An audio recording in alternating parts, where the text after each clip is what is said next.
Hello and welcome to this week's episode of Fellowship in Essential Oils. Everyone seemed to love it in the 1960s and 70s, and our plan is to make you love it again today. We're talking about patchouli. How are you, Liz? I'm all right, and I'm excited because over the past few weeks I've said no, I don't like that oil a lot. Don't work with that oil. I love patchouli. Interesting, because this is one I don't have any aversion to it, but it's not one that I would think that I reach for a lot. So maybe today I'll fall in love with it along with you as well, type of thing. So one thing I do find really interesting about patchouli is where people think it comes from, like what part of the plant. And really, it's a pretty dull, humble, kind of little plant, and it's actually stemmed still from the leaves, isn't it? Yeah, it's a little mint actually, which you wouldn't think when you smell it. I always think it smells like a wood, or it's very earthy, maybe a bit resinous. But yeah, it is a mint plant, which is very odd. And I have actually seen it growing in the botanical gardens in the conservatories, and I thought, oh, what's that? Oh my goodness, that's a patchouli plant, because it was just so like, why have we got this little boring little thing on the floor? It is only very small. But yeah, it makes no sense really that it comes, and excuse me, that has a big bearing on its history. Do you know much about the history of it? Only smidgen, so I'd really like you to take us on a bit of a journey if you could. So this is one of my favourite stories, really. I think probably the patchouli history and the nutmeg history, they make me happy to talk about. So around about the 16th, 17th century, it became very, very popular to have paisley shawls in, we'll say, in England. Do you know what a paisley shawl is? Maybe just to find it, I'm not 100% sure, and maybe there might be other people listening as well. So, I should have got my act together really and shown you a paisley pattern. But obviously we're talking about shawls, like yes. scarf things. But so they had like beautiful swirly patterns all over them, and they were very colourful and intricate patterns, and they came from India, and they were transported overseas, and they became extremely popular. Now they weren't called paisley shawls then; they were just called shawls. But then a factory up in Paisley, which is a Scottish city, said, "Oh, we can make those." So they decided that they were going to emulate them, and they wove these beautiful, beautiful scarves, shawls that looked exactly the same, but they didn't smell the same. And so then it became like this real class system that you could have one, but it was a bit like having a rip-off Fendi bag, I guess, you know? It looks the Mm. same, but you just know that it's not. And the smell that people could perceive of the original ones was patchouli. And the reason why it was there was to protect these very valuable, beautiful, they were silk shawls from insects and moths in the long journey. So they were having like patchouli put in between them, as an insect repellent. So that's a real key thing to remember, that it's an insect repellent, especially against moths. Um, so then it became like, well, oh my goodness. So they are earning so much money, more money off their patchouli, their beautiful scarves, their original ones, to ours, and we're investing a lot. We have got to find out, well, what's that smell? Assuming, I'm guessing, that they thought it was maybe like an essential oil, because they would have had essential oils by the 16th century. I'm guessing some kind of spray of perfume. Um, and so then pirates got involved, of like bandits getting on board the ships and trying to work it out. Well, of course, they weren't looking for a leaf because it doesn't smell like a leaf. So they could never find it. And then the Indian merchants got wise to that, and they were like, well, what we'll do is we'll keep the leaves in, but as we get so close to the land, then we'll secrete away the leaves. So there was absolutely nothing to show at all for this. So then this black market was just, it couldn't happen because they wanted to emulate the smell and they couldn't. So that is the story of patchouli and the paisley scarves. Wow, interesting. You did remind me to go off on a tangent. about one of my favorite jokes. Do you know why pirates are always angry? They just are. I knew it was going to be something to do with ooh. I couldn't get it.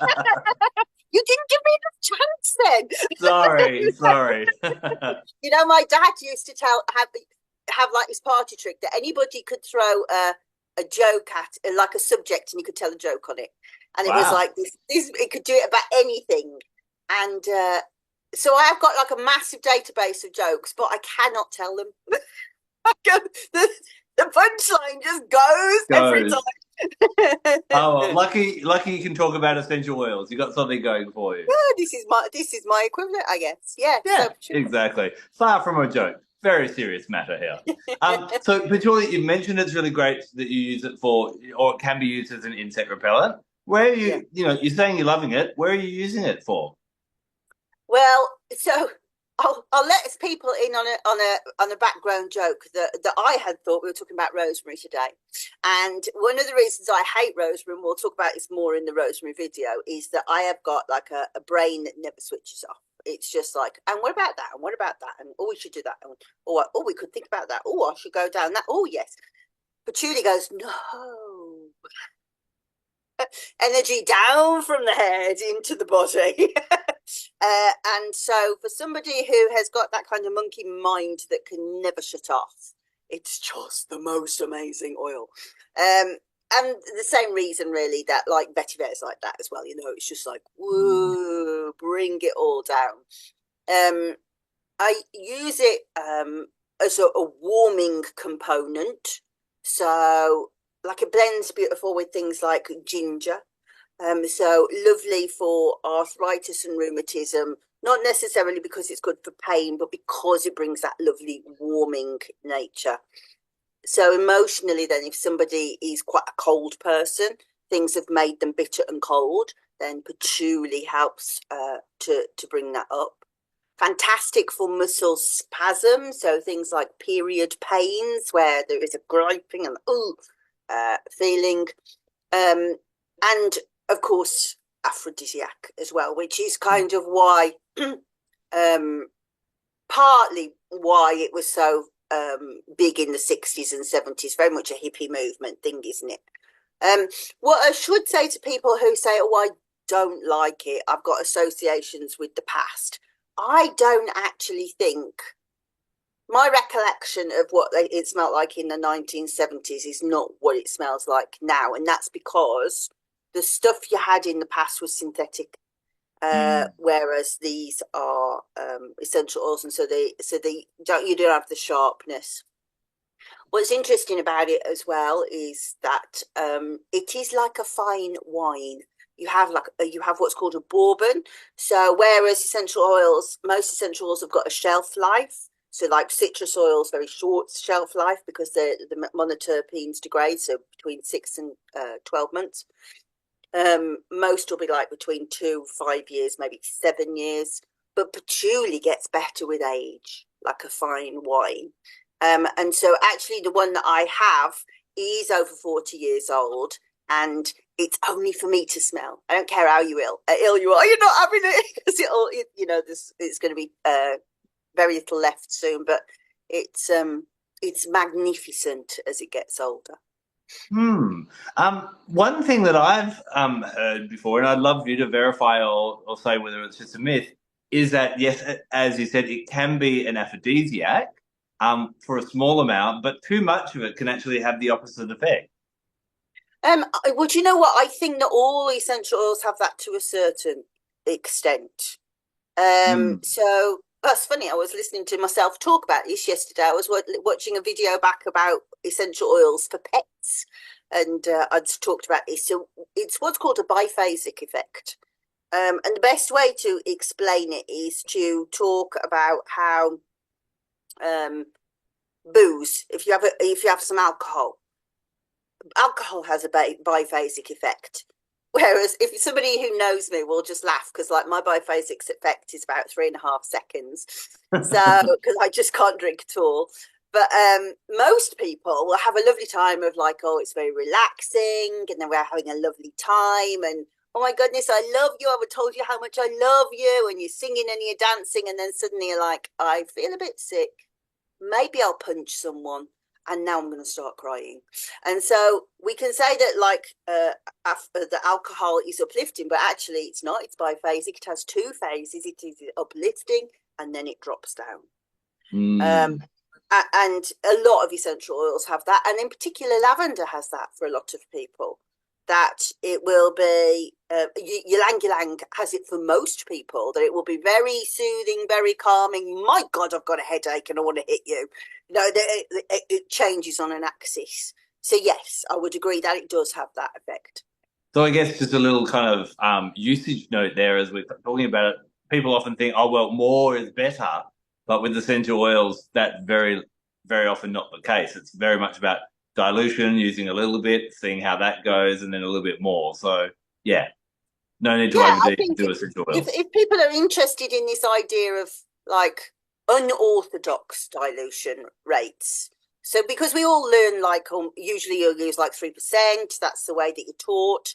If maybe you have like 0.7% for ylang ylang, I think 0.1% or whatever of cinnamon. So there are different ones, but mainly it will be 3%. But actually, you can use way less. And anybody who reads like a recipe by me will see there's always way less. I never go to maximum dilution. Notice I always say maximum dilution. And the most interesting person to read about this is a guy called Dr. Bruce Bukowski. And he, or Bukowski maybe, and he talks about, or he calls his work spiritual phytoessencing. And so he goes smaller and smaller and smaller, like, for example, homeopathy does, but his go to 1/1,000,000th of a dilution. Wow. And so there is nothing left of the plant matter, purely the spirit of The the energetic of the signature. plant. Yeah. So yeah, so this whole I could talk for hours and hours about unorthodox dilution, but yeah, I agree that usually less is more. Yeah. So with the I want to kind of dance around the aphrodisiac aspects more. How would you recommend using it? Is there certain any kind of sexual dysfunction or issues that people might have that patchouli would be specifically good for? Um, I would say that it's like tantric, in the way that it is very slowing. Mm-hmm. It's got a way of helping you see past the material world into to a, in my tradition we would say past the veil. So whether that would be otherworldly or into the spirit of someone else that you're connecting in a different way. So I read something the other day that really, I thought, oh, that explains this so much better than the way that I do.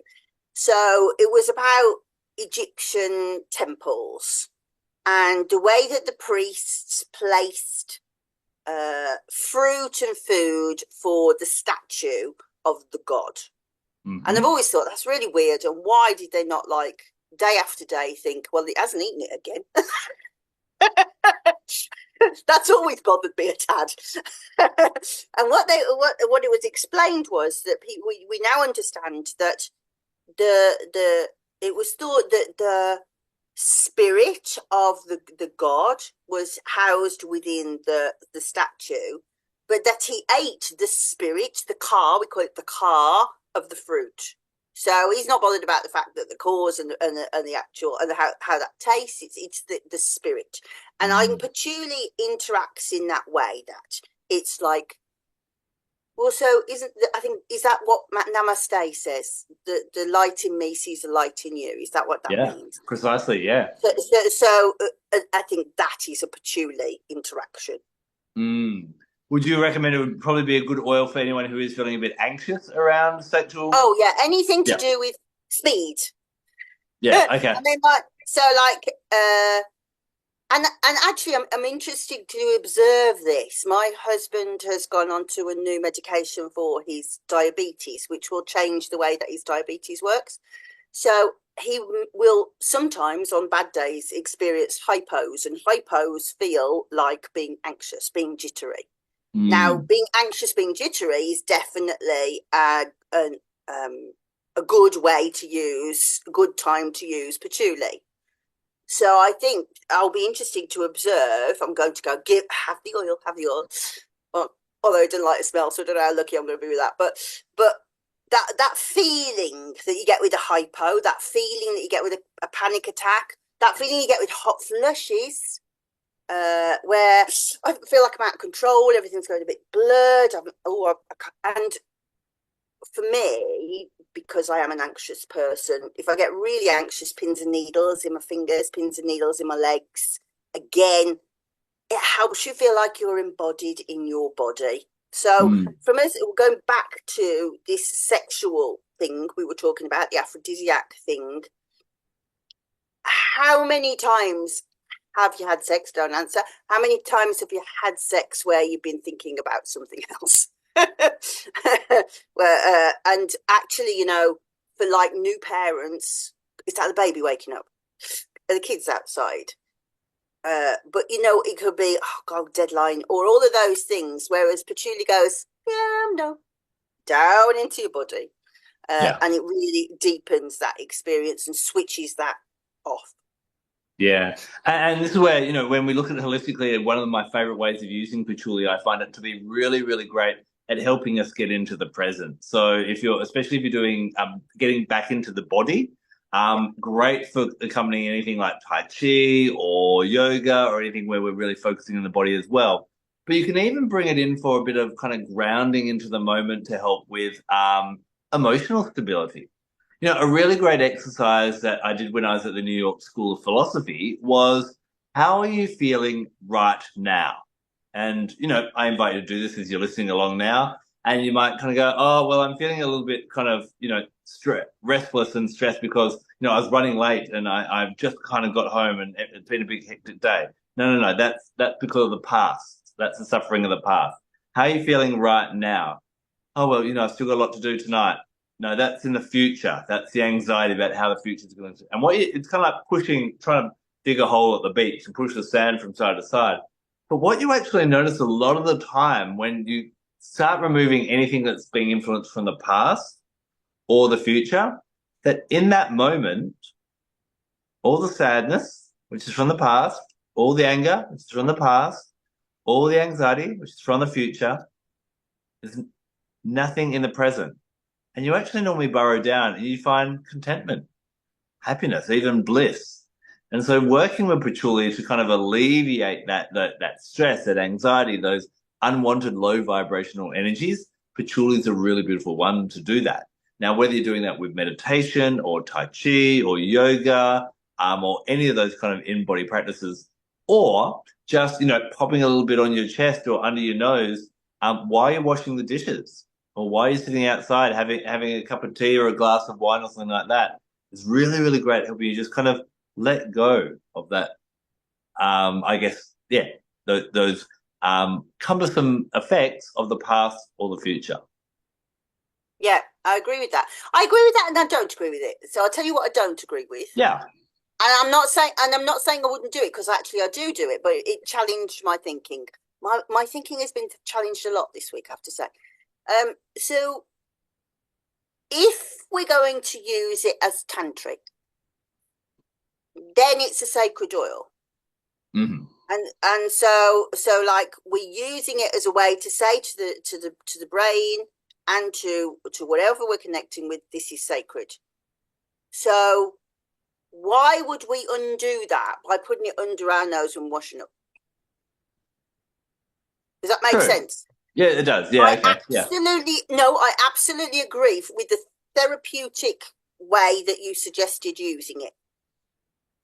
But I kind of think kind of it both ways, if that makes sense. Yeah. Well, I Makes guess sense. in a nutshell, I guess what we're saying is that it does bring us into the present. Yeah. And, even, tantric sex is definitely not my specialty kind of thing, but very much, I guess it's about being in connection with the energy, being aware of the energy, being in control of the energy. So I Yes. guess I guess patchouli can be really great at helping to kind of be back in control in the present. Would Yes, you agree? exactly. Yeah. Exactly. Mm. But so, oh, I'm gonna sneeze. Excuse me. I can feel myself getting ready to sneeze. Yeah. So I guess like my work then kind of overstepped the mark there, but I'm very aware of this idea of, right, if you are going to use oils in a sacred way and you are going to use them intentionally sacred, then you do have to set some apart Got to. as sacred. Does that make Yeah. sense? Very So much so. and that's person to person, isn't it? You know, lots of people will go, I have no intention of using it that way. But if you were like I am, really carving out that path, then you have to engage with the oil and go, do I think you're a sacred thing? No. No, that's fine. Yeah, I can use it all the time. But if I do, then yeah, you are put away for sacred things. And I guess as we've been doing, I think we're up to about 45 episodes now. So we've explored 45 different essential oils. We have kind of singled some out. Things like, I think of Palo Santo, spikenard. You know, we probably put things like rose. We haven't discussed blue lotus yet, but blue lotus, those types of ones are those ones where, yeah, you might want to, because we do have that, we create those aromatic anchors that when we smell something, it takes us back to memories. And I guess if you have used patchouli for tantric sex, you probably don't want to be using it for becoming present and being aware of you washing the dishes as well. Would you agree? Because you don't want to dilute that effect, do you? No. Yeah. Yeah. Yeah. Mm. Is It's there any just other, while we've gone off on a tangent on sacred oils, is there any that you'd go, they're definitely sacred oils? you listed them. I would also say myrrh, frankincense and myrrh myself. But I would also, but I do use those medicinally as well. So I've kind of undone my own argument there. But yeah, they are sacred oils, aren't they? Mm. And likewise, again, things like cinnamon have sacred components, but I use them medicinally. So I've undone my own argument, but you know, thinking out loud. Yeah, but interesting, and we'd love to know in the comments if people could choose, you know, six sacred oils, what would they choose as their kind of special six? And I find, you know, maybe it's like crystals. What I found with crystals is the rarer the crystal, the more sacred and it is for more kind of higher work. Whereas your regular amethyst and your rose quartz are kind of for everyday things. So again, lavender, we use it quite often. You know, could that be an everyday oil, peppermint, and that type of thing? But there are those rarer oils that we've kind of dabbled in a few, and we'll probably get to a few more as we get to later episodes. And we've ticked off all the basic ones. Maybe the rarer oils are the ones like the spikenard that are definitely, or the Palo Santo, that are definitely ones for those special occasions. And that's why they only make themselves available on this planet just a little bit. Yeah, I agree with that wholeheartedly. I want to change the subject. Actually, this was something I was going to talk about in rosemary, but absolutely applies here. What personality, if you were to give it a gender, what gender would you give patchouli? I'd lean towards the masculine, but I'm not. Yeah, I'm not going to bet my last dollar on it. Well, so that was my point, really. It definitely feels like a masculine oil to me. Well, I said earlier, I've been challenging my thinking quite a lot this week. Last term at uni, we studied the work of a lady called Mary Wollstonecraft, who was a philosopher at the end of the 18th century. And she wrote a tremendous piece called On Vindication of the Rights of Women. So she was like almost like the first feminist, if you like. And how her work came about was she was hanging around with philosophers anyway, and they were very interested in the philosophy of class. And it was the beginning of the class divide, you know, the rights of the poor person were starting to be explored as, you know, huge class divide in England in the 18th century.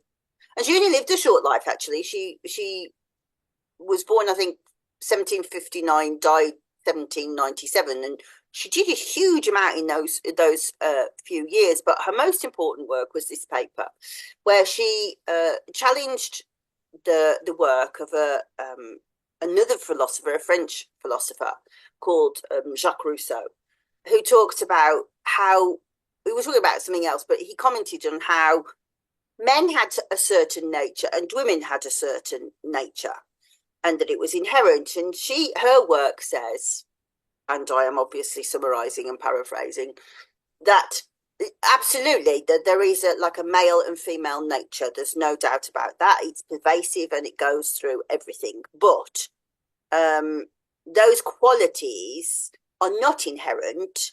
They are schooled into and trained into women. And I was like, yes, I agree with that. So, for example, she was saying, like, for example, we put little girls in frilly dresses. We give them little dolls to play with. In those days, we don't really school them. They get married. They're not allowed to have a job. All of those things. Not that they're not capable. It's that we school them out. So, I took that on board, but then I kind of forgot it. But then I was challenged again by the work of a lady called Ruth Barrett, who writes about goddess rituals. And she did the same. She wrote it in a different way, but she was saying that we talk about gods and goddesses. We talk about gods being active, goddesses being passive, aggressive versus, she said, but when you think about it in terms of people, that is nothing more than an extension of patriarchal thinking, because there are men who are passive, there are men who are kind, who are empathic, there are women who are go-getters, there are women who are, and so therefore we can't really say god, goddess. It's like they're energies of the same thing. And I was like, yes, I feel like I really need to sit with that for a while and embrace that, because that really seems important to me, that I am perpetuating this when I say that an oil feels masculine, because what does that mean? Would you say that masculine is that yang energy, feminine is that yin energy? Well, what's masculine? What's yang about? What's yang about patchouli? It feels strong, actually, but it feels grounded. It feels calm. It feels receptive. It feels passive. Those are feminine principles. So what is it that? What is it that I've actually given a name to? I need to ponder that now. Isn't it interesting when you get challenged like that? And I was thinking, well, so actually this is something that I do a lot in my work. Am I subconsciously like perpetuating a patriarchal ideal by teaching people this has a masculine energy? Because, well, actually, A, what is masculine? But B, like, everything about patchouli that I'm saying is the opposite to masculine. It feels, well, actually, it feels like my husband is what it feels like to me. So that's a different thing, isn't it?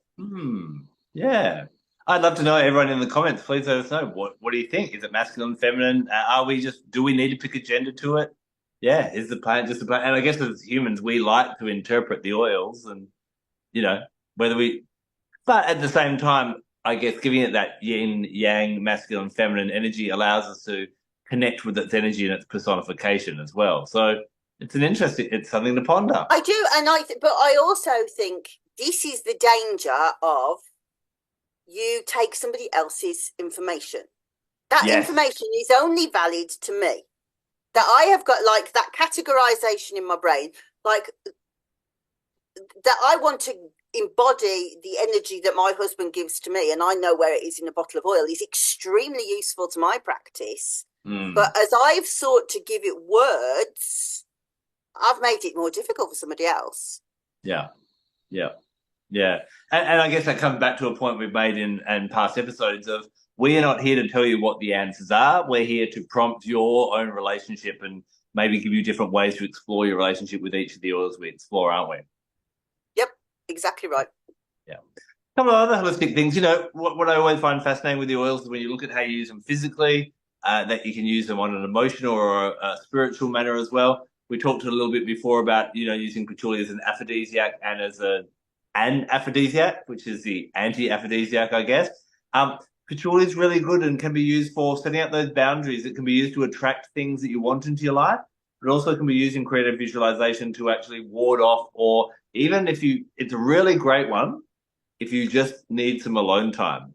Even putting it around the entrance of your house to ward off unwanted visitors, unwanted, door knockers and different things like that. It has been used in the past for that kind of warding off as well. So it's kind of, sometimes I think of it as like a filter oil.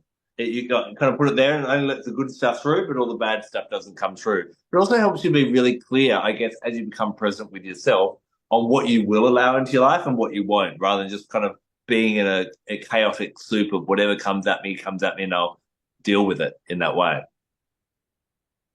I love that. And that, again, me and my reading this week, it's really made me think about I'm kind of delving into something that I'm considering writing about in the Mer book, but it's interesting here. So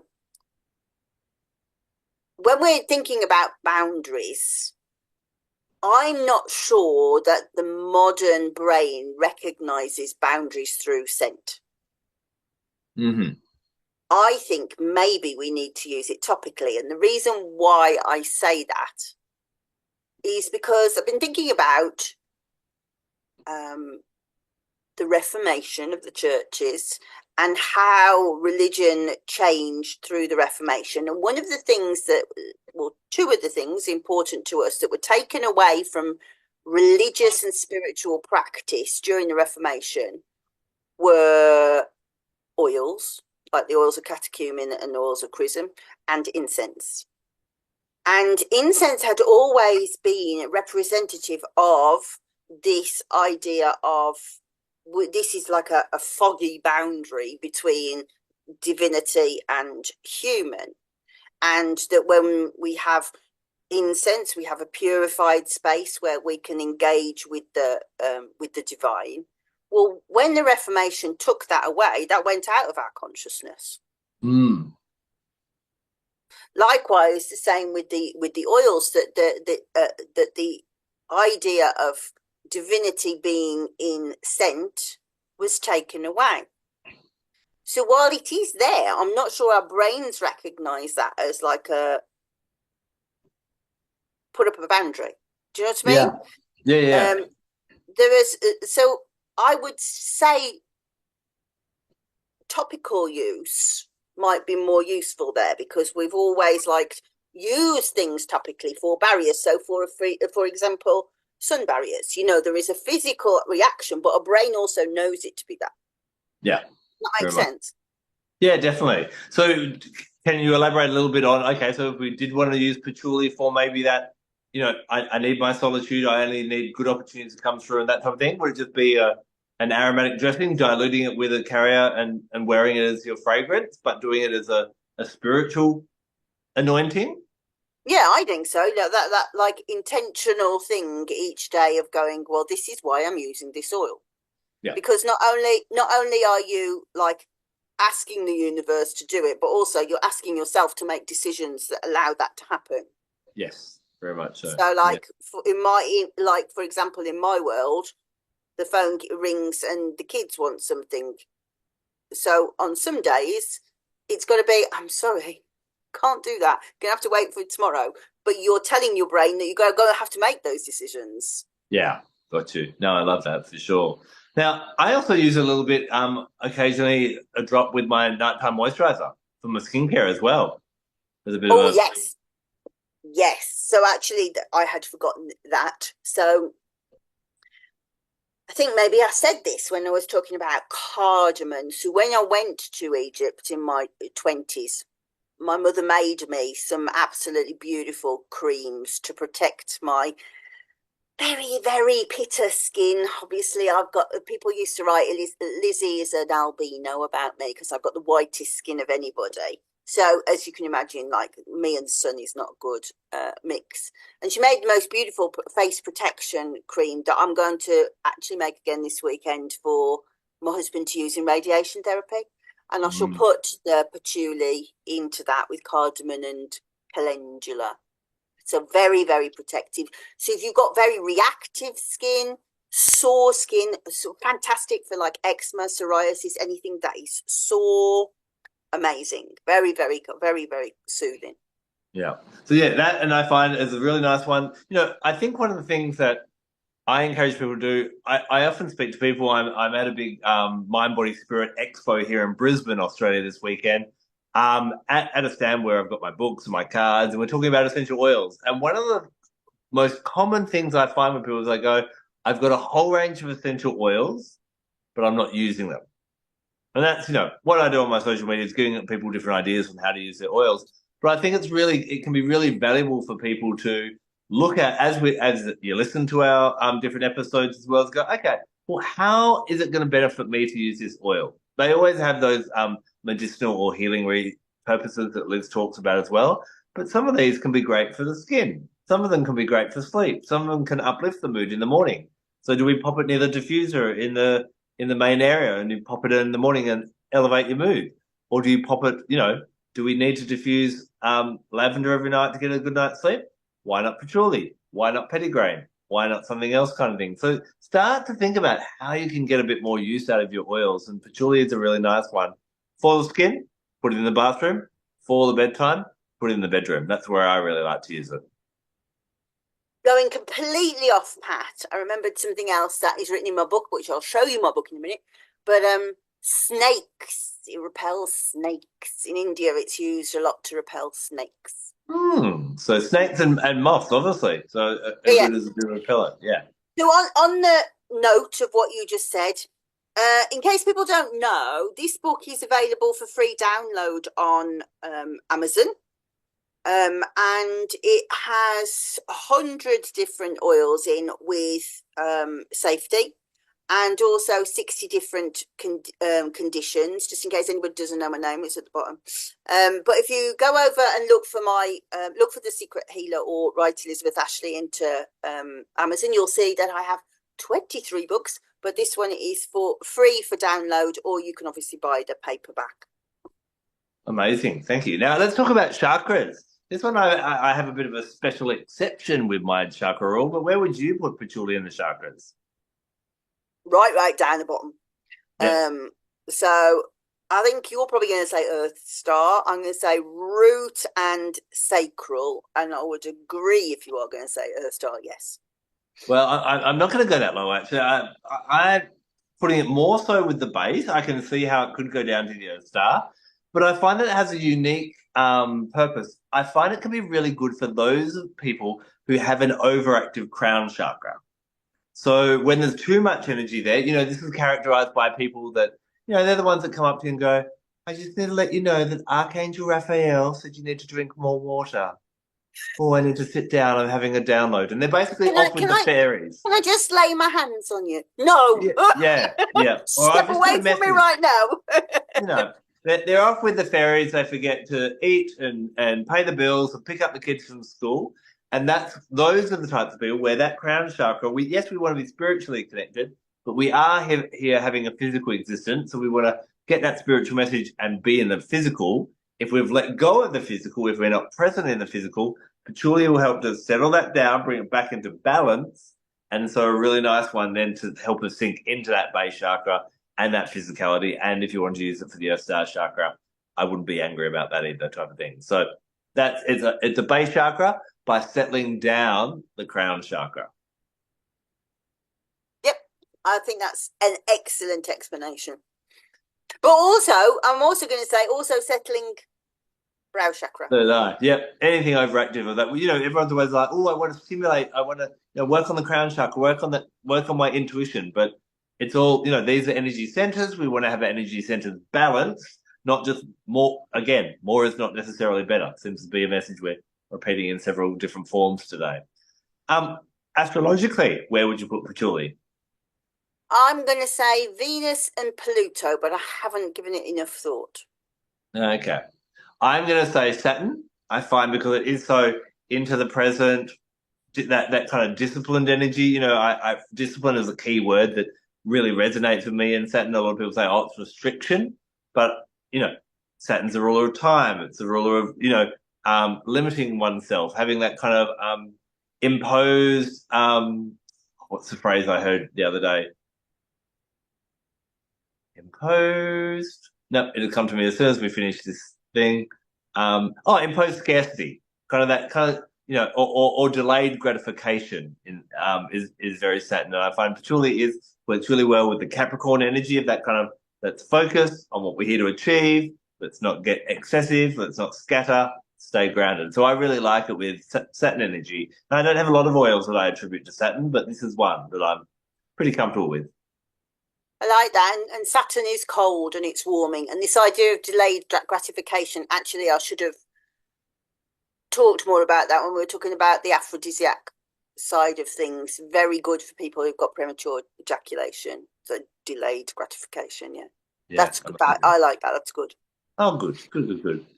So I'll allow it this week. Thank you for your permission. Thank you. I'm so glad.